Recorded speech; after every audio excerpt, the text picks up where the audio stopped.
Bueno, aquí estamos. Muy buenas tardes. Bienvenidos y bienvenidas a esta charla de hoy. Tengo el gusto de presentarles, bueno, este nuevo ciclo de Derecho Informático que hemos organizado junto a la doctora Joana Caterina Faliero, a quien le doy la bienvenida. Es un ciclo pensado para 3 encuentros. En el día de hoy vamos a estar hablando sobre la protección de datos personales y el valor de nuestra privacidad. Vamos a hablar sobre la inteligencia artificial, el poder de los algoritmos y la problemática del sesgo algorítmico, el camino hacia la responsabilidad y la ética de datos en su procesamiento.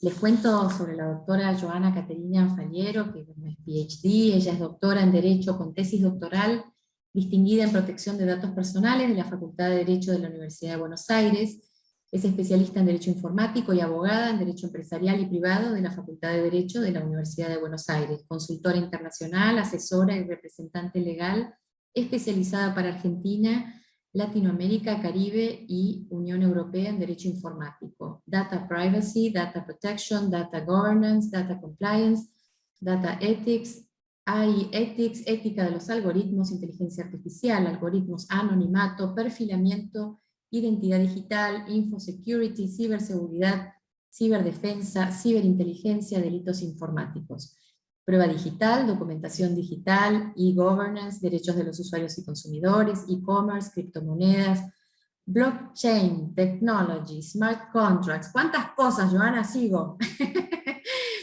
Y salud, entre otros temas. Directora de Faliero Attorney at Law, directora del programa de actualización en Data Governance, Data Compliance, Infosec y Ciberseguridad de la Facultad de Derecho de la UBA. Directora del posgrado en Derecho Informático Avanzado, FinTech y RegTech de la Facultad de Derecho de la UPE, Universidad de Palermo.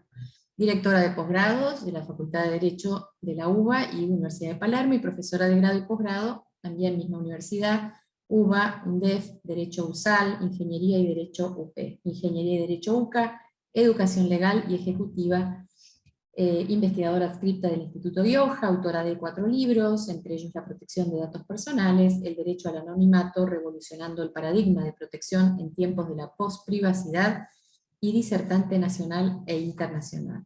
Bueno, Joana, bienvenida, es un gusto tenerte. Muchísimas gracias, Irene, por tan generosa presentación. Y desde ya, bueno, encantada del espacio que nos convoca y que vamos a compartir en este ciclo de Masterclass que, como vos bien indicabas, va a trabajar sobre temáticas que están relacionadas y que obviamente se entrelazan en este derecho informático que tiene cada vez un carácter más expansivo, por lo menos desde las aristas y las perspectivas que hoy en día tenemos. Ya solamente el derecho informático no es un solo núcleo temático de cosas relacionadas a las TICs, a las nuevas tecnologías, sino que claramente es un conglomerado de materias que hoy en día ya a nivel individual empiezan a adquirir lineamientos específicos desde el punto de vista disciplinar, tales como la protección de datos por un lado, la temática de ciberdelitos relacionándolo con la temática de la seguridad informática, y también la temática de la economía digital y la protección del consumidor electrónico, la protección en cuestiones relacionadas a la responsabilidad de los intermediarios de Internet y demás. Por lo tanto, bueno, en estas 3 masterclass que vamos a estar compartiendo progresivamente a lo largo de este mes de marzo, bueno, vamos a estar arrancando con la temática que vos bien señalabas de protección de datos personales y el valor específico que tiene la privacidad en los tiempos que corren.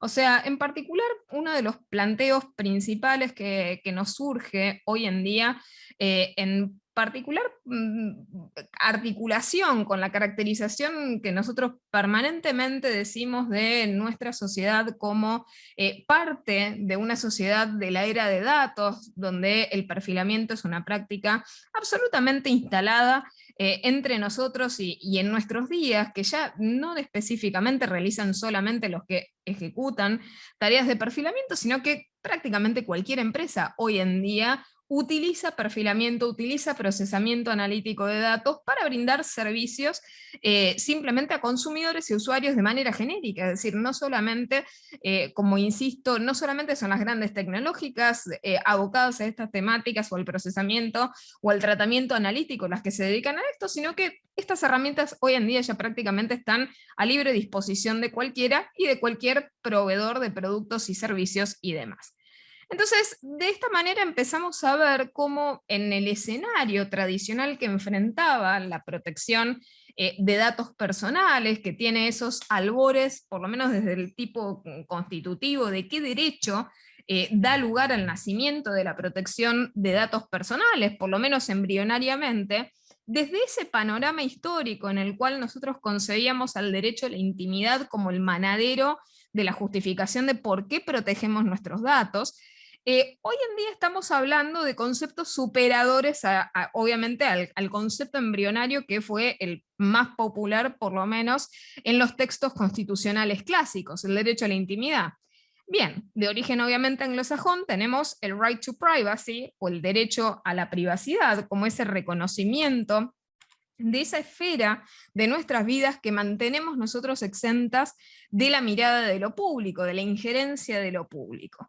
Y más aún, creo, mucho más preciso, y tal vez en este sentido con una necesidad de reconocimiento expreso, que adeudamos por lo menos a nivel nacional y que muchos ordenamientos también adeudan a la fecha en particular en cuanto a cómo reconocer el justificativo de la protección de datos personales desde una perspectiva moderna, está el derecho que nosotros concebimos como el derecho de autodeterminación informativa. ¿A qué nos referimos cuando nosotros hablamos de autodeterminación informativa simplemente para entenderlo de manera muy liminar, muy intuitiva? Es un derecho que tiene que ver con una fusión entre la autonomía de la voluntad y el derecho, el deber de información, que tiene que ver con que cada uno de nosotros tenemos la capacidad soberana de autogobernar los datos que se refieren a nosotros, es decir, aquellos datos de los cuales nosotros somos titulares de los mismos, nosotros tenemos capacidad tranquilamente de decidir, bueno, hasta dónde es la extensión del tratamiento que se puede llegar a hacer relativa a esos datos. En este sentido, la autodeterminación informativa, uno podría señalar que dentro de la protección de datos personales es uno de esos derechos más modernos que justifica la moderna protección de datos. O sea, hoy en día si tenemos que decir, bueno, ¿de dónde sale la protección de datos? ¿Qué derecho le da origen? Y bien, el de autodeterminación informativa, que es una mezcla superadora de los derechos a la intimidad, a la privacidad, a la libertad de expresión, a la honra, a la imagen y a otras cuestiones relacionadas, porque todo tiene que ver hoy en día con la protección de datos personales. Pero el tema es que la sociedad nos enfrenta con un tema bastante complejo en materia de datos personales, toda vez que estamos en un contexto en el cual los datos se utilizan de manera masiva. Cuando hablábamos un poco atrás, ¿no? O sea, tiempo antes, cuando recién nos revolucionaban las tecnologías de la información y la comunicación, uno señalaba las grandes revoluciones en el sentido de aumentaron las velocidades de procesamiento, aumentaron los volúmenes de procesamiento y aumentaron, además de obviamente los volúmenes y las velocidades, la calidad del procesamiento en sí mismo, es decir, qué capacidades de procesamiento tenemos a nivel cualitativo. Y hoy en día utilizamos cada vez de manera más asidua y de manera obviamente más masificada técnicas que nosotros podríamos caracterizar como riesgosas o bastante complejas en la articulación de sus derechos relativos al tratamiento de datos personales. Estas técnicas riesgosas están plagadas con el uso de algoritmos, son las técnicas que nosotros identificamos bajo esos nombres de Big Data, o sea, el procesamiento de grandes masas de datos, el data mining o minería de datos, y la familia de la inteligencia artificial, de las cuales también podemos hablar del machine learning y del deep learning, el aprendizaje automatizado y el aprendizaje profundo. En términos generales, esto que yo les señalaba, de que hoy en día el perfilamiento se utiliza en todo, y lo utilizan todos, refiere a este tema de que ya exclusivamente el perfilamiento ya no es de quienes tal vez realizaban, no sé, tareas relativas únicamente al marketing directo. Hoy en día la explotación analítica de los datos sirve con muchísimas finalidades comerciales y también para cumplir muchísimos otros intereses. El ejemplo más patente y ostensible que tenemos nosotros son los estados de hipervigilancia.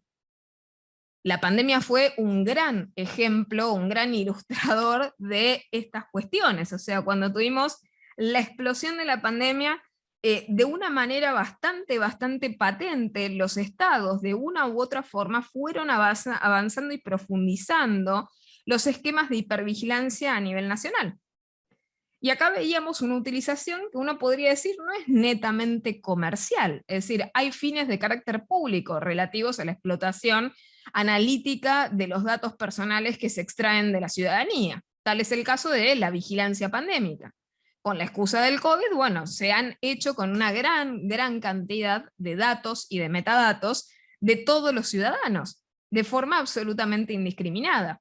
Los aparatos de hipervigilancia con la utilización de tecnologías, por ejemplo, de carácter de biométricas, o sea, ejemplo típico, las mediciones térmicas, reconocimiento facial, la utilización de cámaras para verificar si la persona utiliza o no utiliza barbijo, pero al fin y al cabo están tomando el rostro, pueden tranquilamente tomar el iris de las personas a las cuales se analiza a través de esa imagen. El entrecruzamiento de estas bases de datos con otras bases de datos, como decirles, bueno, si yo cruzo el reconocimiento facial con la base, por ejemplo, del RENAPER, puedo obviamente identificar de manera unívoca a esa persona. Por otra parte, además de las identificaciones biométricas y la utilización de ese tipo de tecnología que ya ha sido calificada a nivel internacional en múltiples lugares del mundo, como altamente riesgosa en esta materia y en particular en lo que respecta a la tensión que genera, ¿no?, con relación a los derechos humanos, también podemos notar efectivamente que los aparatos de videovigilancia también explotaron exponencialmente. Donde antes no había cámaras, ahora está plagado de cámaras. Desde el primer momento que salimos, ¿no?, a la vía pública empezamos a encontrarnos con las cámaras, los domos, cámaras térmicas. Hay un aparato muy robusto de hipervigilancia masiva. Y al mismo tiempo otros métodos también de vigilancia de carácter directo o indirecto. Todos utilizamos, por ejemplo, tarjetas de transporte. En el caso de la pandemia, con la excusa de la vigilancia pandémica, prácticamente todos y cada uno de los países a nivel internacional han hecho uso, a nivel local en cada uno de ellos, de aplicaciones de lucha contra el coronavirus. Y de aplicaciones de lucha que iban desde la gestión de pase sanitario, hasta técnicas de autodiagnóstico, hasta lo que era aplicar o realizar tareas de contact tracing. Por lo tanto, no es extraño utilizar este tipo de cosas. Hoy en día, tanto el sector privado como el sector público lo realiza. Entonces, estamos metiéndonos cada vez de manera más profunda en sociedades que nosotros podemos caracterizar como algoritmocentristas. Son sociedades en las cuales entendemos que las cosas son útiles una vez que pasan a través de los algoritmos, una vez que esos procesamientos de datos atraviesan alguna maquinaria de procesamiento automatizado. Nada que no pase por un algoritmo ha sido procesado de manera útil según los ojos, obviamente, de este tipo de sociedades. Y obviamente son sociedades en las cuales está absolutamente naturalizado el perfilamiento masivo y sistemático de la ciudadanía. Está naturalizada la hipervigilancia, a tal punto que las mismas personas, en su convivencia pacífica diaria, muchas veces se preguntan recíprocamente o se juzgan, diciendo, bueno, si no tenés nada que ocultar, ¿por qué no mostrarlo? Es decir, hay como una inversión de la carga de la prueba efectivamente sobre el principio de la inocencia. Uno tiene que justificar que es merecedor de la privacidad más que entender que tiene derecho a la privacidad y que justamente la excepción es lo opuesto. Entonces, simplemente para empezar a introducirnos en todos estos temas que vamos a estar hablando en el día de hoy, en esa idea de que la protección de datos personales, y tal vez adelantando una conclusión a la que vamos a arribar, es más importante que nunca. Hoy en día, a ver, la protección de datos personales y el valor de nuestra privacidad está permanentemente puesto en jaque, permanentemente amenazado. Máxime cuando estas técnicas riesgosas que les estaba comentando previamente cada vez se van insertando en áreas más críticas. Hasta el momento, tal vez históricamente, nuestros problemas estaban ceñidos, por lo menos, a lo que era la sociedad de consumo. El perfilamiento con fines publicitarios, la publicidad dirigida y el marketing agresivo con los consumidores, pero no iba más allá que eso, es decir, no iba más allá que la agresividad con el consumidor respecto, obviamente, de sus elecciones en el mercado. Pero hoy en día esto va mucho más allá. En este sentido, cuando uno perfila con las capacidades que se tiene hoy en día para perfilar, realmente uno puede estar afectando la identidad digital de la persona.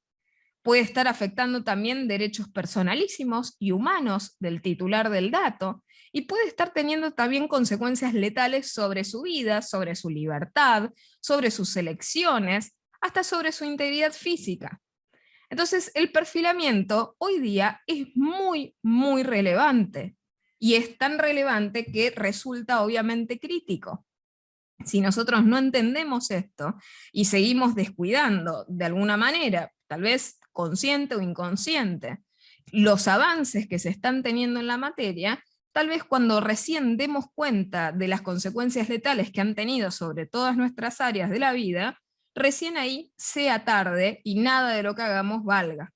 Es por eso que tenemos que darnos cuenta de esto antes, y es por eso que es tan importante capacitarnos, formarnos, concientizarnos sobre estos aspectos para que no nos arrollen este tipo de libertades que costaron muchísimo, muchísimo conseguir a lo largo de los años. Entonces, simplemente prosiguiendo. Cuando hablamos de protección de datos personales, nosotros buscamos la protección integral de los datos asentados en bases de datos, ya lejos de esa idea más bien embrionaria y bastante antediluviana, en la cual únicamente se protegían las bases de datos que estaban destinadas a brindar informes, más allá de lo que dice la 25.326. Obviamente la interpretación doctrinaria es que se protegen los datos personales, y los datos personales simplemente que estén asentados en bases de datos por el simple hecho de que protegemos un bien jurídico elemental, que es este de la protección de los datos, basado obviamente en los derechos humanos fundamentales de los cuales veníamos hablando, que obviamente a lo largo de los años han sufrido esa evolución, esa condensación, desde la perspectiva tanto doctrinaria como desde la perspectiva normativa, y que nos lleva también al planteo de uno de los principios más relevantes en materia de tratamiento de datos personales, que es el principio de consentimiento.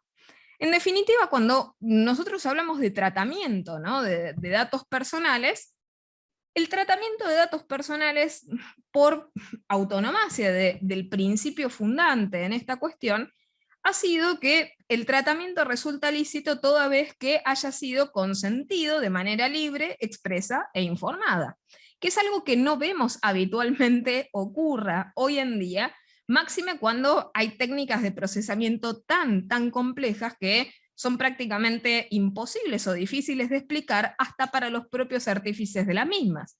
Tal es el caso de la inteligencia artificial. La opacidad absoluta que tiene la inteligencia artificial, hasta para sus propios creadores y programadores, escapa la capacidad de comprensión de cualquier profano. Es decir, cualquiera que intente explicar cómo funciona este tipo de técnicas a alguien que no tiene conocimientos específicos sobre esa área, indefectiblemente, para poder hacerlo y que el otro comprenda, resuelve la ecuación quitando calidad informativa o complejidad informativa.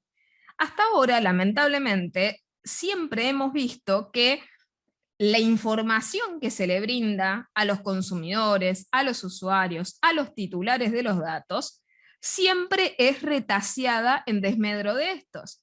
Siempre es una información que podríamos caracterizar, además de insuficiente, poco clara, poco detallada, no adecuada o inadecuada a las capacidades de comprensión de esos titulares de los datos, además de no informar, obviamente con la caracterización jurídica que tiene que tener la misma, dada obviamente por nuestro plexo consumeril, que dice que la información tiene que tener determinadas características para ser válido ese cumplimiento de ese deber y que no sea simplemente un rigorismo formalista de cumplir con el requisito del deber de información. Si nosotros cumplimos adecuadamente con esto, en el fondo deberíamos estar pudiendo explicar en términos que el otro comprenda. Ahora, naturalmente, en esa ecuación, ¿cómo la resolvemos para que el otro entienda? Y bien, tenemos que partir esa información de alguna manera para que el otro pueda manejarla. Y entonces, no solamente es inadecuada, no es cierta, es poco clara, es poco detallada, sino que además es tendenciosa o es sesgada.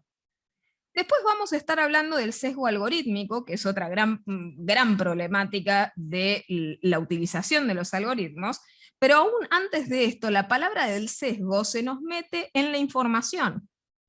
La información es sesgada, ¿por qué? Porque es tendenciosa, intenta doblegar esa autonomía de la voluntad de la persona que lo lee en creer algo que su sentido común lo orienta a creer, que es simplemente manipular esas expectativas legítimas, objetivadas, de confianza que tienen los consumidores y los usuarios. ¿Yo qué hago como proveedor responsable de tratamiento? Si le digo a la persona genuinamente lo que voy a hacer verdaderamente con sus datos, la persona va a salir espantada y jamás me va a dar su consentimiento. Si sabe que cuando mira mi aplicación yo estoy midiendo cuánto tiempo observa cada video, si mido las reacciones que tiene con cada cosa, si miro y estudio todas y cada una de sus interacciones, si cada vez que sube una foto no solamente miro el contenido de la foto, analizo el lugar donde estaba, con quiénes estaba, reconozco facialmente a las personas que acompañaba a la persona en la foto, busco, por ejemplo, con qué dispositivo se tomó la foto, busco en el mercado, en el lugar donde fue geolocalizada la foto, cuánto sale ese dispositivo, en función de eso proyecto qué tipo de ingreso tiene la persona. Si yo le aviso al consumidor que voy a hacer todas esas cuestiones absolutamente intrusivas, y le digo, no solamente cuando vos estés en la aplicación te voy a medir tus reacciones y voy a mirar tus interacciones, sino cuando también salgas de la misma, también te voy a seguir vigilando. Y voy a mirar por dónde viaja tu cursor, qué cosas haces, qué otras aplicaciones mirás, con qué otras empresas interactúas de mi grupo, y voy a intercambiar datos con todas ellas y te voy a perfilar por todos lados. Y además de esto, sabiendo tus detalles, voy a averiguar detalles hacia afuera para ver cómo sos verdaderamente y retrotraer esa información para también retroalimentarme. Si alguien le dice eso al consumidor, el consumidor sale espantado, dice, bueno, yo no voy a dar mi consentimiento a esto, es una locura, es peor que la peor, no sé, el peor servicio de inteligencia, no accedería a esto. Bien, entonces, ¿cómo lo suavizo? Coloco una información sesgada. ¿Qué le digo en términos muy dulces y muy afables al consumidor, al titular del dato, y que voy a mejorarle la experiencia? Que estoy haciendo todo esto para que el consumidor saque el mejor provecho de mi red social, de mi producto, de mi servicio, que lo estoy haciendo para que se pueda conectar de mejor manera con todas las personas con las que quiere interactuar, que de esta manera le voy a facilitar el acceso a otros productos y servicios. Y de ahí empiezan las indeterminaciones de esa información sesgada, los múltiples etcétera y los ejemplos poco ilustrativos que existen en esos términos y condiciones de privacidad que tienen las redes sociales. Que valga decir, uno tardaría inhumanas cantidades de tiempo para leerlas en detalle a todas y cada una de ellas. Más allá de que es imposible prácticamente que, no sé, todos nosotros nos pongamos a leer en completa capacidad todos y cada uno de los contratos que hemos suscrito y todas y cada una de las condiciones de privacidad que suscribimos cada vez que nos encontramos en algún sitio. Lo cierto es que, aunque lo hiciéramos, no sería comprensible de buenas a primeras. Y aún diciéndoselo a ustedes, una audiencia, entre comillas, calificada, porque nos convocan temáticas jurídicas que son específicas, aún así resistiría nuestra primera lectura. Es decir, deberíamos darle 1, 2, 3 lecturas para sacar cuáles son, por ejemplo, las cláusulas abusivas, y en la tercera lectura darnos cuenta de las cláusulas abusivas sorpresa. Por lo tanto, no es fácil ni siquiera para el experto.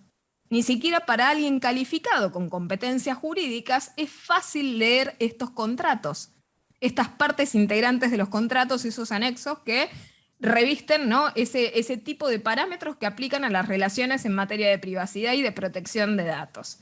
Entonces, ese sesgo sobre la información obviamente deforma ese equilibrio en el mercado, porque nos torna hipervulnerables. Al no tener la información, no podemos consentir válidamente. Y además, obviamente, por el tipo de contratación que se utiliza para el procesamiento de datos personales, son todos contratos que se estructuran con cláusulas generales predispuestas. Por lo tanto, los titulares de los datos también, en este supuesto, de la misma manera que cualquier consumidor, cualquier usuario, tienen absolutamente nulas capacidades de negociación de la extensión y del contenido de estas cláusulas. Son cláusulas que maximizan ganancias, que por lo general, por ejemplo, entre otras cosas, limitan la responsabilidad por daños, invierten la carga de la prueba, ofrecen realmente pocas ventajas para ese consumidor, para ese usuario, para ese titular del dato, que pone sus datos a disposición de estas aplicaciones, plataformas, intermediarios o lo que fuera, y en los cuales se vulnera de manera sistemática y ritualística su protección de datos personales. Entonces, ver un poco cómo se articula ese consentimiento, que en realidad más que consentimiento deberíamos estar hablando efectivamente de asentimiento. Lo máximo que podemos limitarnos a brindar como titulares de datos, bueno, en este escenario es el asentimiento. Ahora pasando un poco más hacia estas nuevas técnicas de las cuales hablamos, de la inteligencia artificial, y pasar al segmento del poder de los algoritmos y la problemática del sesgo algorítmico, es innegable que hoy en día la información, los datos, son la mercancía corriente de pago en el caso, por ejemplo, de las aplicaciones. Esto vamos a volver específicamente cuando veamos también el tema del consumidor electrónico. Muchos tenemos, obviamente, la visión deformada de la realidad de creer que algunas de estas, no sé, aplicaciones, plataformas o lo que fuera que efectúan el tratamiento sistemático de nuestros datos son de carácter gratuito. Los consumidores, los usuarios titulares de los datos, ¿qué hacen? Pagan con sus datos. Es decir, la onerosidad puede ser, obviamente, en dinero o en especie. Y en el caso es en especie. Se explotan los datos personales de los titulares de los datos. Hoy en día, el valor comercial de los datos como activo intangible de mayor valor que nosotros tenemos es lo más importante para el tráfico mercantil. Es decir, nuestra economía digital, cuando veamos la masterclass número 3, vamos a ver que nuestra economía digital está directamente parada encima de la explotación de datos personales. Por ello que es la industria de procesamiento de datos es tan predatoria y vemos que avanza cada vez de manera más fuerte sobre áreas en las cuales antes se creían separadas o escindidas de este tipo de injerencias. Por ejemplo, el caso de la justicia. Hoy cada vez más frecuentemente asimilamos, vemos cómo de alguna manera los intentos de la industria buscan penetrar en ciertos lugares que antes eran, como decirles, paraísos separados en los cuales, como se disputaban en ellos bienes jurídicos, tales como la justicia, se protegían de la injerencia de estas áreas predatorias a nivel industrial. Y este es el ejemplo, por ejemplo, de la educación, ¿sí?, la justicia, la salud y otras áreas de nuestras vidas que nosotros podríamos calificar como críticas, de las cuales penden derechos humanos fundamentales. Sobre este tema vamos a seguir volviendo. Entonces, simplemente decir, bueno, que en estas nuevas técnicas que les señalaba, la explotación obviamente de los datos como mercancía es algo inevitable, es algo que naturalmente procuran, buscan las empresas, quienes generan aplicaciones, quienes generan estos motores, quienes utilizan estos algoritmos y quienes aplican estas técnicas. Hay mucho de producto con riesgos, ¿sí?, con riesgos del desarrollo que no están siendo adecuadamente conmensurados en función de los principios precautorio y de prevención. Por otra parte, también vemos cómo, de la misma manera, a nivel histórico, teníamos por un lado antes esas prácticas abusivas típicas cargadas, ¿no?, de significancia por el tratamiento automatizado en virtud del perfilamiento publicitario. Pero hoy en día ya vimos que ese perfilamiento automatizado no se usa solo para lo publicitario. Se utiliza para todo. En todas las áreas de la vida se intenta meter el perfilamiento de alguna manera u otra. Y vemos al mismo tiempo que los efectos del perfilamiento son devastadores a nivel humano. Las personas hoy en día con nuestros datos conformamos de alguna manera, con nuestros datos y metadatos, los kilos de información que volcamos a nivel digital, formamos nuestra identidad digital, ¿sí? Ahora, en esa conformación de nuestra identidad digital, podemos estar sometidos a trato indigno, porque en cierta manera la generación de perfiles puede llegar a generarnos un trato indigno. La parametrización automatizada es una fuente causal de daños. Cuando yo parametrizo, ¿sí?, coloco a alguien dentro de una categoría, no solamente lo estoy calificando, sino que lo estoy verdaderamente estigmatizando. Recuerdan que en materia de defensa del consumidor se penaban aquellas prácticas que colocaran a los consumidores en situaciones vejatorias, conculcatorias, intimidatorias, o sea, situaciones dañosas. El perfilamiento tiene efectos expansivos del daño. Máxime cuando nuestra sociedad hoy en día, por tener alguna suerte de romanticismo e idealización de las técnicas que hacen uso del algoritmo, ¿qué creen? Que el algoritmo es algo sacro, que el algoritmo es algo imperturbable, que tiene alguna suerte, como decirles, de misticismo, de generación espontánea, que no surge de ningún lado, no persigue ningún interés y que hace las cosas mágicamente. Eso solamente se puede sostener con algún cierto grado de ignorancia. El algoritmo no surge espontáneamente. Los algoritmos que se utilizan en la aplicación de técnicas de inteligencia artificial salen y se generan en contextos que tienen, obviamente, un entorno, tienen interés, tienen fondos, tienen personas y artífices, y programadores, y sujetos que los aplican, y que buscan estudiarlos, es decir, y que se aplican en determinados contextos, con determinadas finalidades y objetivos.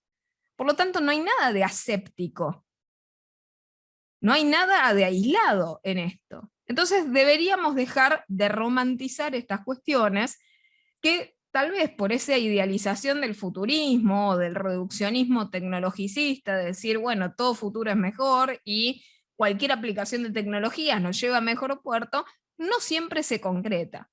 Esto no quiere decir tener una visión, tal vez como decirles, primitiva y anti técnicas de procesamiento de datos, sino apliquémoslas donde no hayan riesgos, donde no haya problemas.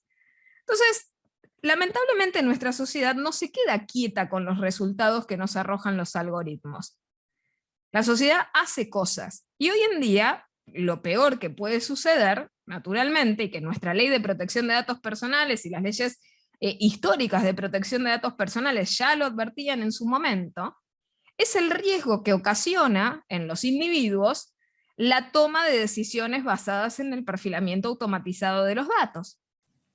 Porque ¿qué sucede si alguna decisión, ¿sí?, tomada a través de técnicas automatizadas no tuviera potencialmente ninguna revisión de carácter humano? Pensemos qué puede llegar a suceder si el algoritmo falla y no hay nadie mirando para detectar la falla del algoritmo. Si esto sucede simplemente cuando nos colocan, no sé, un banner o una publicidad dirigida en internet, el daño es mínimo, ¿sí? Ahora, si de ello depende nuestra libertad, el daño es máximo. Si por una decisión equivocada de un algoritmo, como sucedió, por ejemplo, en los Estados Unidos con un software médico, depende qué calificación de urgencia tiene nuestra espera, por ejemplo, para la ablación de un órgano, es decir, en el caso, lo que se disputaba fue una aplicación médica que parametrizaba el riesgo de espera de órganos, en el caso riñones, ¿sí? Y como tenía sesgo algorítmico, obvio, desde ya, porque el sesgo algorítmico no es extraíble del uso de los algoritmos, es decir, la inteligencia artificial está plagada de sesgo, y no es evitable el sesgo, ¿qué sucedió? Hubo gente que no fue priorizada. ¿Por qué? Porque la aplicación tenía sesgo algorítmico y que obviamente era desventajoso para poblaciones minoritarias. Y en el caso, afectó innegablemente a todos aquellos que estaban esperando en esas condiciones.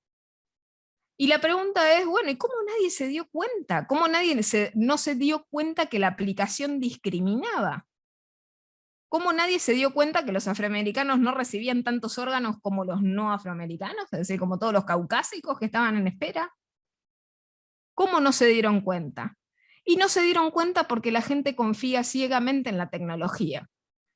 ¿Vieron esos latiguillos con los cuales nos venden la tecnología? Uy, subite a la ola de lo disruptivo, de lo novedoso, ¿eh? Y la gente le cree a la tecnología ciegamente. Y no revisa las acciones que toma en función de esto, porque también nos libera de responsabilidad. El hecho de decirnos, sí, la tecnología me dijo que esto se hace en este supuesto, listo, me quito como individuo también la carga, la responsabilidad de decidir en uno u otro sentido. Entonces es muy conveniente para los sectores donde no se quiere pensar aplicar este tipo de técnicas.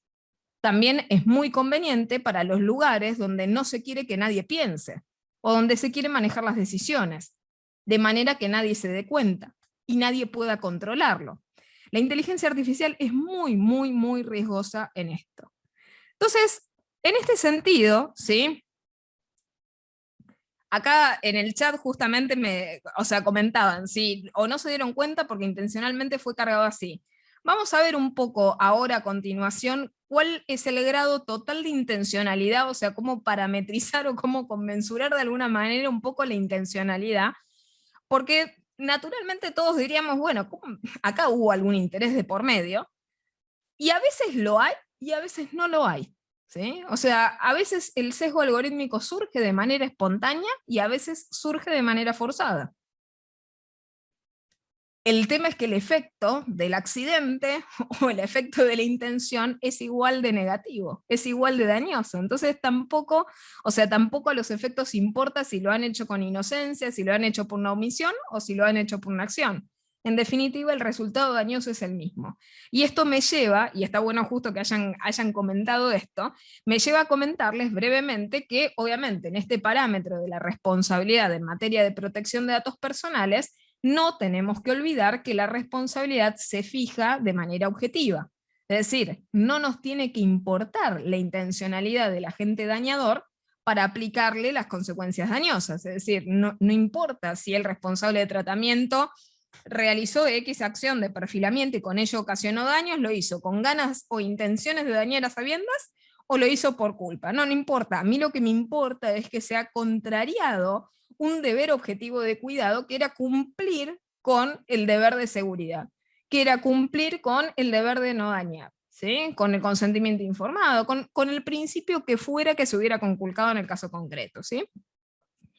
Entonces, volviendo a esto de las técnicas y de los riesgos, bueno, ya habíamos visto un poco el escenario de las sociedades de control, de hipervigilancia y demás, en los cuales, bueno, prácticamente a lo largo de los años se ha diluido bastante los límites de la privacidad. Entonces, en este sentido, cuando nosotros ya estamos en un escenario donde el perfilamiento se disputa entre el Estado y las empresas, creo que lo que menos nos tenemos que preguntar, y muchas veces sucede, y en los debates a veces se escucha, es si preferimos que conculquen nuestros datos el Estado o sean las empresas en su reemplazo. Aquí no importa si es el Estado o las empresas o el Estado y las empresas, sino lo que importa es que en este escenario de actores que se ocupan del perfilamiento, empiecen a cumplir las normas, empiecen a realizar las tareas que realizan de manera legal, como uno espera que realicen esos tratamientos de datos. ¿Qué técnicas de alto riesgo tenemos hoy en día? Ya les había enumerado y mencionado brevemente: Big Data, Data Mining, inteligencia artificial, Machine Learning, Deep Learning, para las cuales también, obviamente, con las intenciones obviamente de modular los efectos negativos que surgen como consecuencia de la aplicación de las mismas, empezaron también a desarrollarse a la par para resolver también estas tensiones de derechos que se identifican claramente en las áreas. Empezaron a surgir disciplinas, ¿no?, como la ética de datos, la ética de los algoritmos, y la ética, obviamente, de la inteligencia artificial. Disciplinas, obviamente, de carácter ético. No olvidemos esto de la falta, tal vez, de fuente jurídica de estas disciplinas, porque en el fondo no son exigibles. El grave problema de la ética de datos, la ética de los algoritmos y la ética de la inteligencia artificial es que no puede suplir al derecho, en cuanto a que en el escenario en el que nos movemos a nivel internacional empezaron a surgir kilos y kilos y cientos de recomendaciones éticas, de guidelines, de guías de buenas prácticas en materia de estas técnicas. Pero las guías de buenas prácticas no bastan. La ética de los datos siempre fue la base elemental, o por lo menos el norte desde el punto de vista ideológico o teleológico, de la protección de datos personales. Es obvio que la Ley de Protección de Datos Personales persigue un lineamiento ético en materia de tratamiento de datos, pero no por eso reemplaza la ética de datos a la protección de datos personales, porque la diferencia es que las normas de protección de datos personales son contrastables, ¿sí?, son exigibles, son comprobables, nosotros podemos medir el cumplimiento, podemos exigirlo, y podemos sancionarlo si es que no se lo hace. No es opcional acogerse o no a las leyes de orden público en materia de protección de datos personales. No es opcional disponerlo para nadie.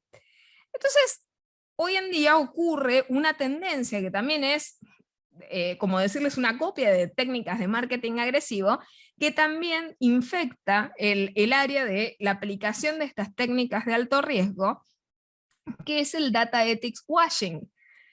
Todas las cosas con washing, el pink washing, el green washing y otras cuestiones, han servido para bañar prácticas que en términos generales no hacen nada por ningún derecho humano, pero a través de técnicas de marketing invasivo, hacerle creer al público consumidor y a la sociedad en su conjunto que se hacen las cosas bien porque se aplican tecnologías verdes. Cuando en realidad no hay opción de contaminar o no contaminar, es decir, no hay opción de cumplir o no cumplir con el artículo 41. Pero ¿qué hacen las empresas? Hacen greenwashing. ¿Qué dicen? No, yo soy verde, soy orgánica, soy ecológica, soy lo que sea, y empiezo a convertir el atributo de un cumplimiento normativo, que es exigible, como si fuera un valor agregado. ¡Ay, qué bueno, protegen los derechos humanos! Bueno, no, no hay opción. No, realmente no hay que felicitar, qué bueno que protejan los derechos humanos. Bueno, esto es algo parecido. El data ethics washing es laurear a las empresas porque se acogen a la protección de datos personales, cuando la protección de datos personales deberían ser el piso mínimo con el cual deberían dirigir los tratamientos de datos que ellas realicen. Entonces estamos también en un plano en el que estas empresas, y obviamente también quienes aplican estas técnicas o tienen productos en materia de procesamiento de datos con técnicas de este estilo, buscan que no se los regule. Van a escuchar muy asiduamente una industria que dice, no quiero que nadie se meta como regulador, yo quiero guiarme a través de buenas prácticas. ¿Por qué? Porque las buenas prácticas son disponibles, nadie te va a castigar si las dejas de cumplir. Ni si las modificaste, ni si te las olvidaste un par de días, no hay ninguna autoridad de aplicación de buenas prácticas. Es soft law, o sea, la gente puede acogerse o puede dejar de acogerse a las mismas, y cuando lo hace, bueno, tal vez hasta lo felicitan. Entonces, tenemos un problema en esta área de las tensiones de los derechos. Entonces, hablemos un poco, ¿no?, ahora pasando, ¿no?, al tema de inteligencia artificial y ese poder de los algoritmos. La técnica de inteligencia artificial, en términos generales, se le identifica con la imitación de las capacidades cognitivas a nivel humano. Hay muchos campos, hay diferentes campos de esta disciplina de la inteligencia artificial. Es un campo desde ya novedoso, tiene diferentes, como les decía, tipologías, como de alguna manera de diferente gradiente, de diferente profundidad, que se encargan de realizar análisis predictivo. En el fondo, la inteligencia artificial no es inteligencia en el sentido ortodoxo o estricto del término, ni tampoco tiene las características tan humanas que intentan, por lo menos, decirnos que este tipo de técnicas tiene. Es decir, tiene una capacidad como técnica de interpretar de manera más flexible los parámetros que obviamente se le fijan, pero no tiene una capacidad, como decirles, de carácter espontáneo de creación, sino que simplemente repite lo que se le ha programado y aprende sobre la marcha de cómo se le programa el aprendizaje que tenga la herramienta. Entonces, no son, ¿sí?, no son estrictamente inteligentes. De allí que no todos, no todos los algoritmos que utilizan estas técnicas tampoco son ultra adecuados. Es decir, de la misma manera que la técnica no es del todo inteligente como dice serlo, tampoco los algoritmos son tan perfectos como dicen serlo. Es decir, están diseñados muchas veces de manera inadecuada, muchas veces de manera poco testeada, con ciclos de vida muy inmaduros, es decir, productos que se probaron muy poco y ya se inyectan en el mercado. Entonces hay mucha confusión también entre aquello que realmente a nivel científico se considera como inteligencia artificial, como esa que nos romantizan, parecida a las capacidades cognitivas, que es lo que se denomina inteligencia artificial fuerte o general, respecto de las otras variedades que son las que vulgarmente nosotros vemos. De hecho, más groseramente, en el área jurídica tenemos algo peor, o sea, a nosotros que venimos de disciplinas blandas, evidentemente somos más victimizables en la venta de estos productos y de estos servicios, y por lo tanto ni siquiera tienen que hacer el esfuerzo siquiera de hacer las cosas por las técnicas que dicen que son. Es decir, en el área jurídica uno puede hasta identificar que muchísimas cosas que se venden bajo el latiguillo de inteligencia artificial no son ni llegan a ser inteligencia artificial de ningún tipo, sino que apenas son automatización avanzada. Es decir, apenas es la venta realizada de tareas de back office súper pomposa, o sea, muy descripta, muy descripta de manera romántica, y en el fondo no es ni siquiera ninguna variedad de inteligencia artificial, sino una automatización más sofisticada, que no llega a ser ni siquiera inteligencia artificial. Pero lo que no tenemos que perder nunca de vista, que siempre lo insisto respecto de esto, es que más allá de que nos guste la tecnología, más allá de que creamos que pensar en cuestiones disruptivas es canchero, es cool y es lo que está de moda, tenemos que entender la arista de la utilización social, que esto implica utilizar las tecnologías y las nuevas tecnologías que disponemos de manera inteligente. Esto quiere decir aprovechar lo que tenemos bien en los lugares donde se debe aprovechar, para no generar también un ciclo de autodestrucción, porque aprovechar las cosas en los lugares equivocados termina dando lugar a graves errores que terminan siendo catastróficos para las propias cosas que nosotros aplicamos en esos lugares. Entonces, por un lado eso, de intentar preservar la visión de los beneficios que nos arroja este tipo de técnicas, y del otro lado también pensar con poca inocencia, en el fondo estamos hablando de la industria más lucrativa de nuestro mundo en la actualidad. Entonces, la inteligencia artificial no es neutra. Para aproximadamente el año 2030 se venía pensando en la proyección económica y en el impacto que iba a tener la inteligencia artificial en la economía mundial, y aproximadamente ese monto que más o menos totalizaba 15,7 billones de dólares.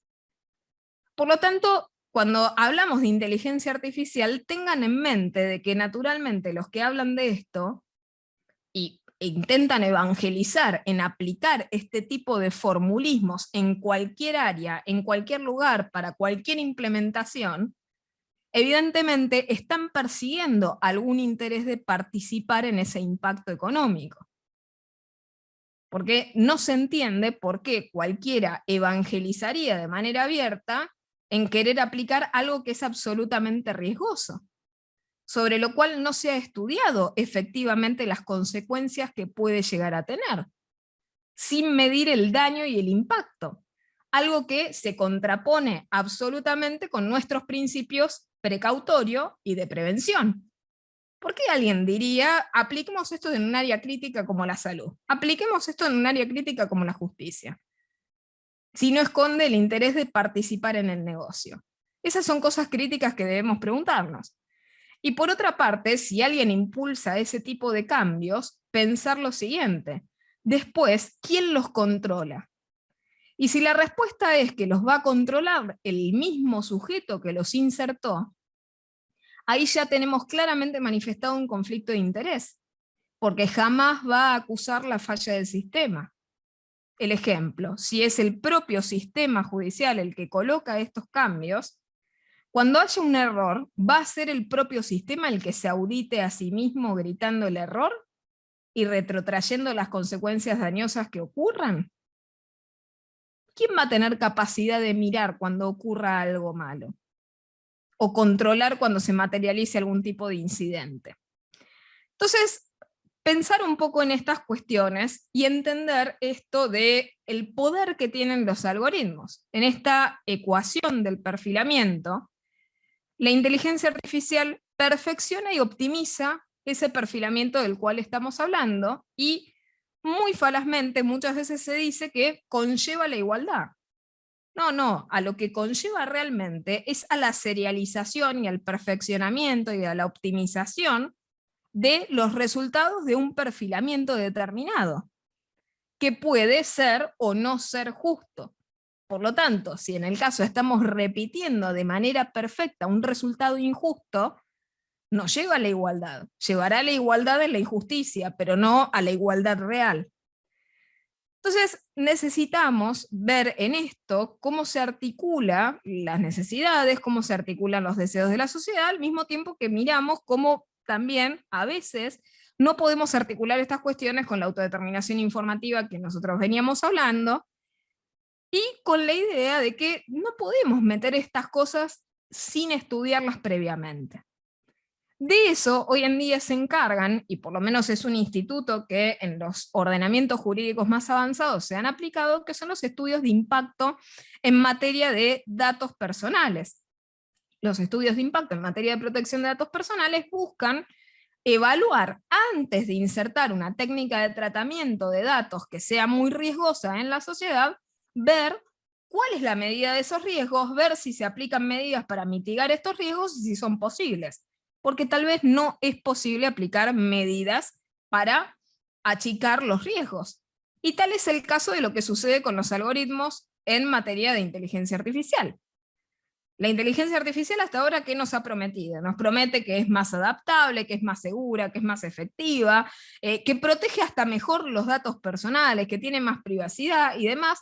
Hasta ahora no vimos, o sea, van pasando los años y seguimos sin ver que se cumplan esas promesas. Estamos en el 2022, seguimos sin ver que se cumplan estas promesas. Entonces, ¿qué vemos con los algoritmos? ¿Cómo se trabaja y por qué ocurre el sesgo? A los algoritmos se los entrena. Para que el algoritmo saque un determinado resultado, se lo tiene que entrenar con el uso de datos. Ahora, los datos, ¿sí? el set de datos con el cual se alimentan los algoritmos, ya trae en sí mismo un sesgo propio de la sociedad donde se gesta el algoritmo. Sin perjuicio de que el algoritmo, como les decía, es algo que se diseña, es algo que se programa, es decir, aquel que lo elabora desde ya tiene alguna suerte de interés, tiene una composición subjetiva particular. Ejemplo, la mayor cantidad de programadores son varones cis, ¿no? O sea, esta es una realidad. Entonces, si nosotros pensamos cuál es la representatividad del grupo femenino en ese tipo de programación específica, bueno, obviamente demográficamente no es pareja, ¿sí? Entonces, ya tenemos un sesgo natural de quién genera el algoritmo, de quién lo diseña, de quién lo crea. Al mismo tiempo que el algoritmo no está saliendo de la galaxia en el vacío, no, está saliendo de algún lugar donde se persiguen objetivos específicamente, con una finalidad económica concreta, con recursos que están orientados para la obtención de una determinada finalidad, viene para una técnica de procesamiento orientada a algún contexto productivo específico, bien, entonces no salen de la nada, tienen muchos intereses que juegan alrededor de su diseño. Al mismo tiempo que los sets de datos, obviamente, con los cuales se los entrena, pueden ser sesgados. Entonces uno dice, bueno, yo podría identificar y mitigar estos riesgos de manera previa, ¿no? y evitarlo de alguna manera, sacarlo de alguna manera. Pero el problema está en que el sesgo como problemática no es algo que sea siempre palpable, aparente, ¿sí? O que sea evidente y que nosotros podamos identificar y sacar quirúrgicamente. El sesgo está en todo el proceso. Entonces, no basta con insistir o persistir en el tema de la transparencia, porque a veces la transparencia no basta. Cuando no hay explicabilidad, que es el problema por el cual, obviamente cuando nosotros hablamos de algoritmos, hablamos en general de sistemas que se denominan de caja negra, que no son explicables por sus artífices, tenemos este problema en el que ni siquiera el que lo genera sabe explicarlo. Entonces, ¿cómo va a hacérselo entender a alguien si ni siquiera sabe explicar qué ocurre dentro del mismo? Y después tenemos la falacia de la caja blanca, o sea, aquel que viene con la solución mágica de decir, bueno, yo logré un método para explicar mejor lo que ocurre. Lamentablemente los sistemas de caja blanca no construyen confianza tampoco, pero al mismo tiempo tampoco resuelven la ecuación a nivel informativo. O sea, se sigue sacando información para que el titular de los datos comprenda. Entonces tampoco soluciona el tema la transparencia, ni la caja blanca, ni la explicabilidad, porque siempre se soluciona de la misma manera el mismo problema. Entonces, ¿tenemos alguna manera de solucionarlo? Y lamentablemente ahí entramos en la pregunta de, ¿hay alguna forma de solucionar los efectos de esa discriminación por sesgo algorítmico? Sesgo que se genera de muchas maneras, ¿sí? No voy a profundizar en esto, que tal vez es muy técnico, pero ¿hay manera de evitar esa discriminación por sesgo algorítmico? Bueno, ya ofrecimos alguna respuesta de la transparencia no me soluciona el problema, no existe tampoco transparencia total, porque la ecuación no se empareja de ninguna manera, los sistemas de caja negra son opacos, los de caja blanca tampoco son fiables, o sea, tampoco solucionan el tema. Que sean transparentes los algoritmos no basta, porque tienen que ser verdaderamente auditables. Esto implica que sean genuinamente auditables y no solamente en apariencia. Por otra parte, en la práctica, ¿qué sucede? Nadie hace estudios de impacto en materia de datos personales y nadie hace auditorías en materia de seguridad informática. Por lo tanto, estas técnicas también tienen otro pecado bastante oculto, o también tapado por los propios evangelistas de estas temáticas, que es el hecho de que son técnicas inseguras. Son técnicas que no han sido sometidas ni siquiera al estrés del testeo en materia de vulnerabilidades. Tienen muy poca resistencia a fallas de seguridad. Entonces, nos falta tal vez ver el universo entero, es decir, no miramos el área de protección de datos, no miramos el área de seguridad informática, bueno, ¿qué sucede con esto? Estamos ignorando todos los problemas a conciencia para meter sí o sí el producto en el mercado. Entonces, como conclusión, por lo menos en este acápite, esa interpretabilidad sigue siendo un reto técnico que no se supera, sigue habiendo una sobrecarga informativa con la cual no se sabe cómo trabajar, y por otra parte tampoco se logró equilibrar ese tríptico entre transparencia, información y lo que es explicabilidad o explicación. Entonces, ¿qué defectos puede llegar a tener el sesgo algorítmico? Bueno, puede ser absolutamente devastador y discriminatorio en materia de acceso a la justicia, en materia de seguridad, en salud, en educación. O sea, cuanto más crítica sea el área donde se inserta la temática, bienes jurídicos más superiores pueden llegar a verse afectados por este tipo de sesgo, con efectos absolutamente devastadores. Entonces, ¿qué buenas prácticas uno podría decir? Bueno, ¿cómo ir hacia el camino e ir concluyendo con esto de el camino hacia la responsabilidad y la ética de datos en el procesamiento, pero una ética de datos normativa, es decir, no una ética simplemente holística, y solamente basada en buenas prácticas, sino una verdadera buena ética desde la perspectiva normativa. Bien, nosotros tenemos que pensar en que tenemos que seguir avanzando en el camino de la auditabilidad de estas técnicas.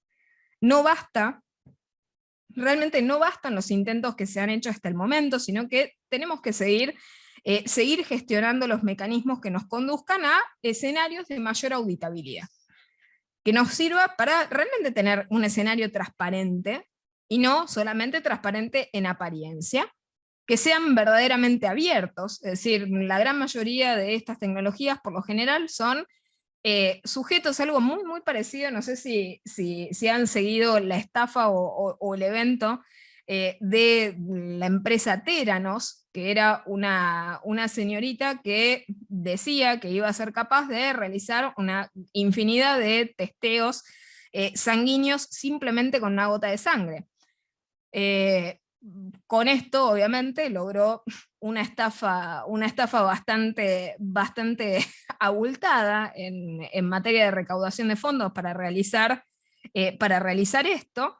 Y lo cierto es que jamás mostró de ninguna manera el prototipo funcionando. Algo parecido con lo que ocurre con la inteligencia artificial y algunas cuestiones de lo que se realiza en ciertas aplicaciones que se venden o que se muestran para instalar en determinados sectores críticos. Algo muy, muy parecido a lo de la gotita de Theranos. O sea, en todas estas implementaciones de IA, a veces se ve a alguien realizando típicamente una demo, es decir, nada más que una demo, que no tiene absolutamente ningún riesgo. Entonces lo que se muestra es una demostración que está pregrabada, en la que muestra una aplicación haciendo algo que en teoría hace. Pero nadie comprueba realmente lo que está ocurriendo. Nadie auditó efectivamente esto, nadie realizó lo que ahí justo están diciendo en el chat, nadie realizó testeo de vulnerabilidades a escala masiva, nadie hizo pentesting sobre la aplicación. Entonces es como hablar en el aire, ¿sí? Cualquiera puede ser un genio con una demo. También podemos hacer una demo de cosas que jamás ocurrieron y jamás podrían ocurrir, y podemos simular todo el proceso, tal como lo hizo la muchacha con la gota.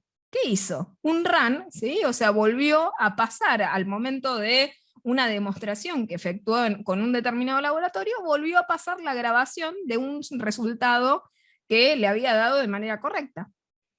Entonces, esto es lo mismo, las demos no muestran nada. Lo que tenemos que ver, auditar, es el producto real funcionando.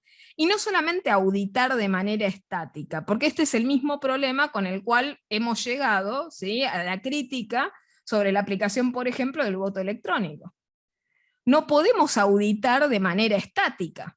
¿Por qué? Porque yo le puedo sacar la foto al producto, puedo tener la programación en un momento determinado, me doy media vuelta, cambian el programa, lo actualizan, como nos sucede todos los días con nuestros dispositivos móviles, que tenemos dispositivos móviles que cuando los prendemos, actualizó la aplicación, actualizó el programa, ya cambió el programa, ahí es otro programa y ahí hay que auditarlo de vuelta. Entonces, cuando nosotros tenemos estas situaciones que son escenarios permanentemente mutables y que pueden ser modificados de manera presencial, de manera remota, imagínense qué ocurriría con una inyección de código en alguna de estas cuestiones aplicadas en la justicia, y supongamos que de ello dependieran las sentencias. Y tenemos de golpe en nuestro sistema judicial 100 sentencias que salen con un resultado de equívoco. ¿Quién retrocede ese error? La primera pregunta es, ¿cuándo se dan cuenta? ¿Van a hacer el pentesting de María Luján en algún momento? ¿Se van a dar cuenta porque alguien les dice algo? Alguien de la mesa de entradas, tal vez leyendo, dice, este resultado fue medio injusto. O sea, ¿quién va a reaccionar frente a la ocurrencia de la falla? La primera interrogante puede ser que jamás se den cuenta, la otra es que se den cuenta en algún momento. Y cuando se dan cuenta en ese momento, ¿cuándo detectan que comenzó la falla? ¿Cómo contienen, cómo morigeran la falla que ocurrió? ¿Qué van a hacer? ¿Vuelven atrás solamente 100 sentencias? ¿Cómo detectan cuándo empezó a ocurrir la falla? ¿Cómo reparan los daños ocurridos en estos casos? Y la otra pregunta más filosófica es, ¿reconocerían que hubo un error si es imposible de constatar por cualquiera que está afuera? ¿En qué momento podría un auditor externo meterse en el sistema y decir, esto ocurrió por tal causa? Entonces, son preguntas para hacernos antes de que ocurran estos avances, porque lamentablemente en estas materias, cuando nosotros dejamos, y recordemos el ejemplo del caballo de Troya, cuando dejamos entrar el caballo, luego se desprende el ejército de la panza del caballo. Y lo mismo puede suceder en estas cosas. Nosotros dejamos entrar una técnica que parece inocua, con un determinado versionado, con un determinado nombre, que parece ser que no hace nada. Pero una vez que está instalado en todo el sistema, sigamos con el ejemplo de lo judicial, una vez que tenemos la inteligencia artificial instalada en todo el sistema judicial, ¿qué sucede después? Si cambia el versionado y si sigue evolucionando arriba de la institución. ¿Quién frena ese cambio de gradiente? El problema está en la inserción del cambio, porque después los gradientes ocurren sin que siquiera la gente lo note, sin que siquiera la gente se pueda dar cuenta u oponerse, o aunque sea tener juicio crítico sobre lo que está sucediendo. Y esto tiene un efecto devastador en cualquier plano, y esto no implica solamente que cuando utilicemos software para elaborar sentencias vamos a tener riesgos. No. También tenemos riesgos cuando tenemos un software tan estúpido como un software que mida cuál es el riesgo de la pretensión de lo que estamos solicitando. Imagínense tener un software que decida en qué orden se va a dar tratamiento a lo que nosotros pedimos. En función de lo que evalúa la aplicación, que es riesgo. Ejemplo, todos sabemos que hay una sobrecarga judicial en materia de amparos de salud. Imagínense tener una aplicación, ¿sí?, diseñada con inteligencia artificial que decida qué amparos tienen tratamiento prioritario respecto de cuáles. Y vamos a darnos cuenta, tal vez al final del partido, qué condiciones con sesgo algorítmico se aplicaban y por las cuales determinadas causas nunca recibían tratamiento. Sobre las cuales tal vez directamente anulamos los derechos de esas personas, con algo tan simple como decidir el orden de tratamiento temporal de algo. Ni siquiera me metí con una aplicación que decidiera sobre la sustancia. Solamente una aplicación que me diga, mira primero esto y mira segundo esto. Y eso puede querer decir, tal vez la aplicación se confundió, tal vez la aplicación tiene otro criterio diferente, pero la persona al final murió del cáncer porque estaba esperando un determinado tratamiento y la aplicación no lo creyó prioritario. O la aplicación, lamentablemente, siempre falla en contra de hipervulnerables. Porque, bueno, naturalmente las aplicaciones tienen el mismo sesgo que tienen las sociedades. Las aplicaciones y el sesgo algorítmico manifiesta exactamente el mismo tipo de postura hegemónica o modelo de la vida que tiene la sociedad donde se mueve esa aplicación. Entonces vamos a tener esos problemas, no solamente reproducidos de forma perfecta dentro del sistema, sino absolutamente incontrolables e imposibles de verificar por nadie. ¿Por qué? Porque en un sistema absolutamente sobrecargado, nosotros ya sabemos muy bien qué es la supervisión humana meramente formal. Cuando se realizan los proyectos y alguien simplemente supervisa formalmente realizando la firma. Eso no es una revisión humana. Y eso es lo que va a ocurrir en los hechos. Cuando existan proyectos de sentencia, va a existir el proyecto y alguien va a firmar. Y esa va a ser la revisión. Que simplemente es un formalismo, pero no va a ser sustancial. Entonces hay que tener mucho cuidado sobre esto. Para cerrar, ¿sí?, para concluir con esto de las buenas prácticas, no perder de vista la importancia del cumplimiento normativo de los marcos de protección de datos, cómo encontramos ese camino hacia la responsabilidad, aplicar privacidad, aplicar ética y aplicar seguridad por diseño y por defecto de los sistemas, tener en cuenta el principio de accountability o de responsabilidad, adoptar también las medidas necesarias para garantizar la seguridad y todos los otros principios en materia de protección de datos personales, permitir en serio el ejercicio de los derechos de los titulares de los datos, utilizar también técnicas de protección hacia los titulares, como ser anonimización, utilizar esquemas de data governance o de gobierno de datos que realmente sean inteligentes, o sea, no inteligentes con inteligencia artificial, sino inteligentes de un manejo sabio de los datos de los titulares de los datos, y obviamente buscar que todo el sistema tenga mayor confianza por parte de nosotros, los titulares de los datos, y que las implementaciones que se hagan realmente sean sustancialmente debatidas antes de insertarse, atiendan ese principio, obviamente, precautorio y de prevención, se hagan las auditorías, como bien se decía en el chat, en materia de seguridad informática, se haga pentesting, antes de insertarlas, no después, se hagan también auditorías funcionales, a ver cómo funciona la aplicación. ¿Es funcional o no? ¿Se puede utilizar o no se puede utilizar? Y lo mismo respecto de la realización de los debidos estudios de impacto en materia, ¿sí?, de datos personales.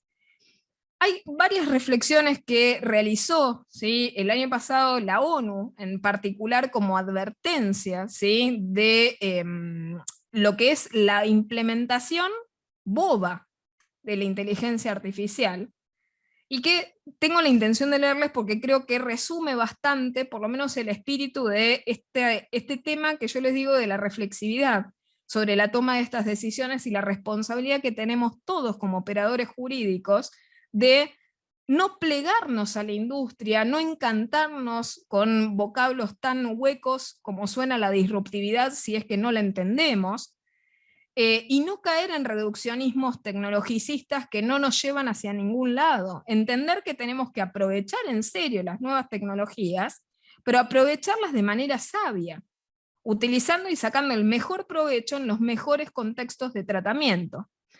La ONU ha advertido, dice, la inteligencia artificial puede ser una fuerza para el bien que ayude a las sociedades a superar algunos de los mayores retos de nuestro tiempo, pero las tecnologías de la inteligencia artificial también pueden tener efectos nocivos e incluso catastróficos cuando se emplean sin prestar la debida atención a su capacidad de vulnerar los derechos humanos.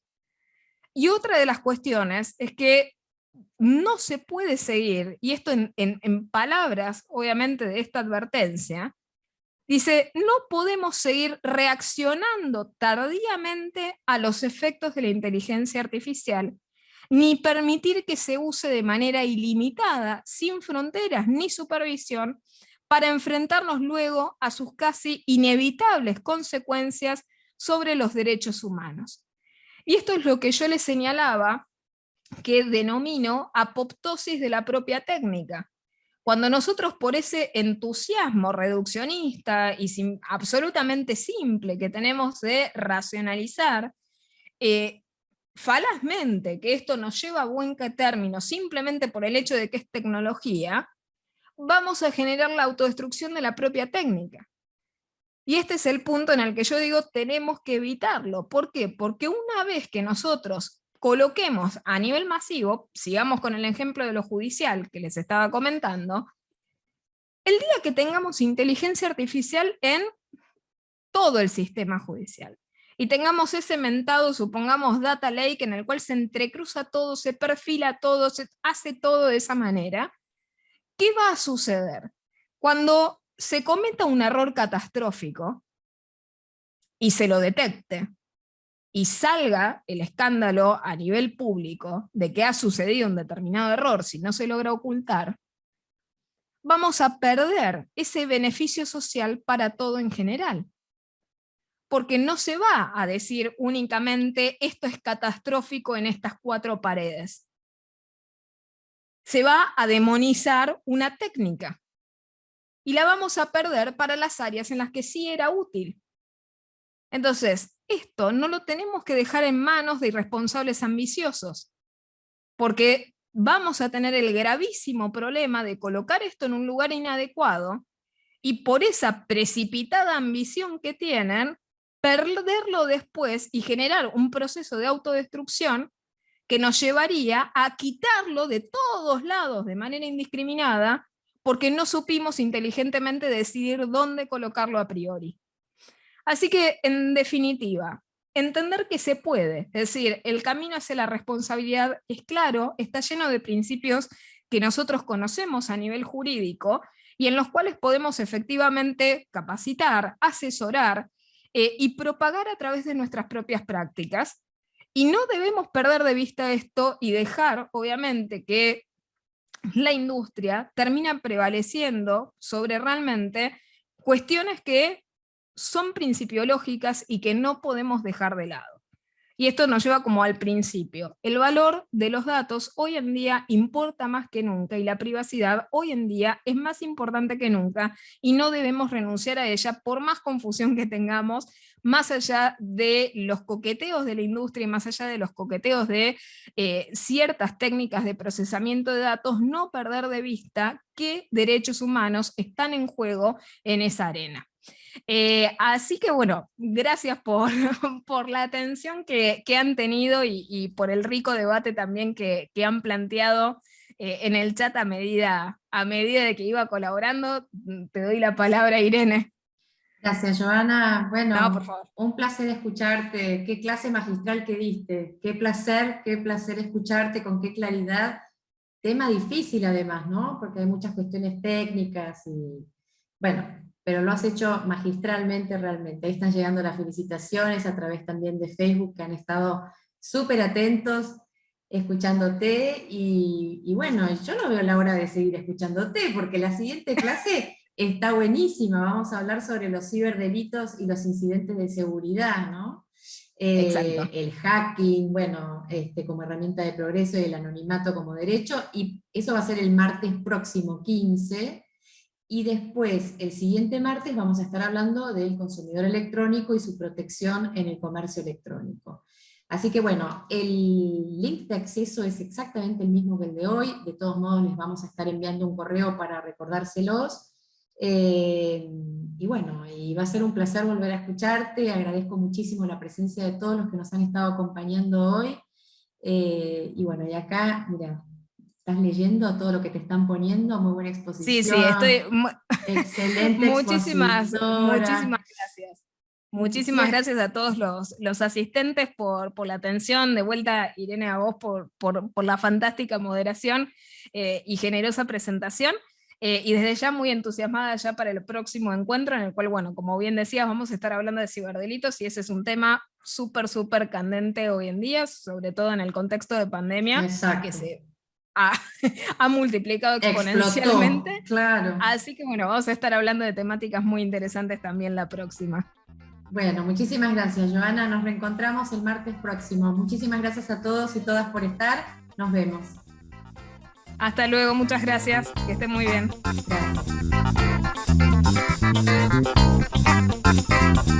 Gracias.